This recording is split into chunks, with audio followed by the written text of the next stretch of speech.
Co-written and directed by Ricky Gervais and Matthew Robinson. Is he the tall guy with the glasses? No, it's Stephen Merchant.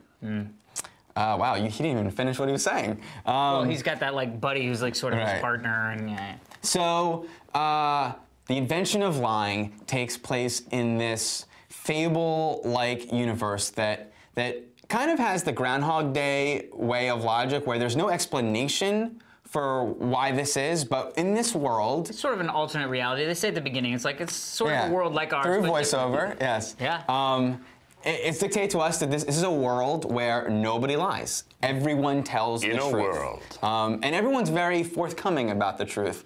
Yeah, they don't sugarcoat. Yeah, it's not. That's a good point. It's not just truth. It's forthright, expressing. It's almost expressing your inner monologue constantly. Yeah, exactly. And Ricky Gervais plays a down on his luck dude who. A Ricky Gervais type. Who discovers that he can not tell the truth and he invents lying. Hence the title. Right. Well, there's So, Alex. Yes, Daniel. Oh, by the way, as opposed to Zombieland, I could not begin to name all the other people in this movie. It's filled with cameos. He's a guy who can get anyone. Yeah. Just picks up the phone and goes, "Hey, I'm directing a movie." I'm in. For a 2-line role. The casting just felt like everyone who he's ever enjoyed watching. He's like, oh, I really love that guy. Let's have him in this movie. Yeah. Oh, I was like, oh, that scene he's in is really good. Let's just have him in for this thing. Yeah. Alice, what do you think of Invention of? So the interesting thing about Invention of Lying is that the premise I thought was amazing. Right? It's a world where nobody lies, and one guy finally figures out, hey, I could just tell you something, and everybody would believe me because nobody isn't, as they say. Right? Yeah.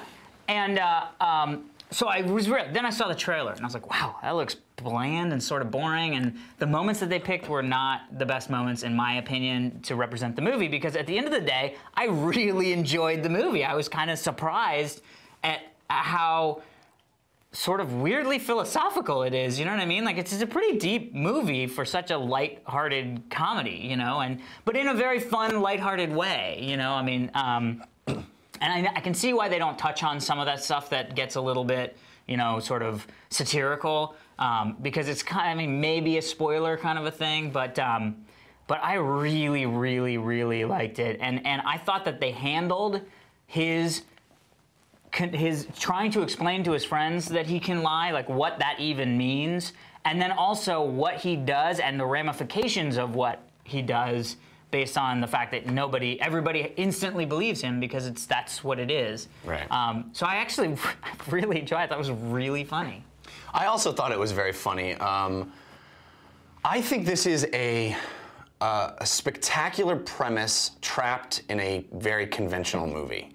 And it's interesting that you brought up Groundhog Day, because I think that and Defending Your Life, two movies that I really love that take premises, and they are essentially romantic comedies, you know, with a very conventional romantic comedy bent, like it's about the guy getting the girl. Right, but they both manage to explore the premise in a really broad, interesting way. They kind of find all the different avenues that this thing, the ramifications of what it would mean. Right. And this movie starts going down that way, and it gets really interesting. And I'm like, oh my gosh, this is really cool and very smart. And then the third act comes along, and it completely derails, and it just becomes a romantic comedy, very conventional romantic comedy. And it's so disappointing, because like you said, that's philosophical stuff in the middle. It's fascinating, and it's so great to see such a smart guy like Ricky Gervais tackle that, and it makes you think, it makes you go, wow, what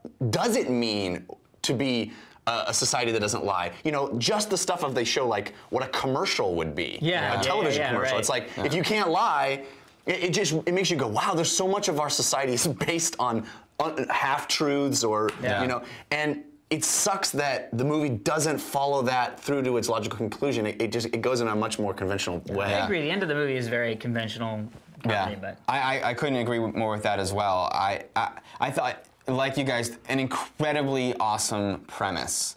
And as the story builds, it's amazing what perspective you get on mundane life situations you always took for granted. And you're like, oh yeah, but you know, which is so great that we have this kind of story to give that to us.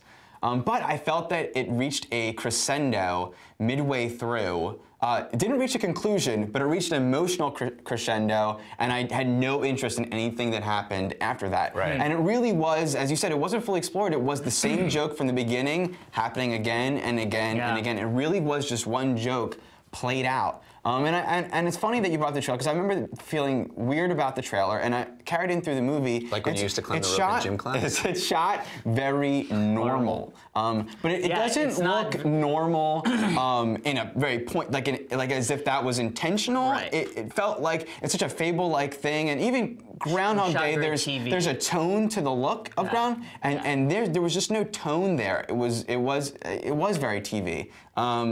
So that affected it as well. It's a shame because but it is very funny. And it's definitely watchable. I mean, I don't think you should take away from. Well, it. I think I was tearing my eyes out sort of in the last half. I was just like, please just finish. I think also in the shadow of Yeah. Zombieland, it seems less good to me because I saw Zombieland after it. But it is very funny. I laughed a lot. Yeah.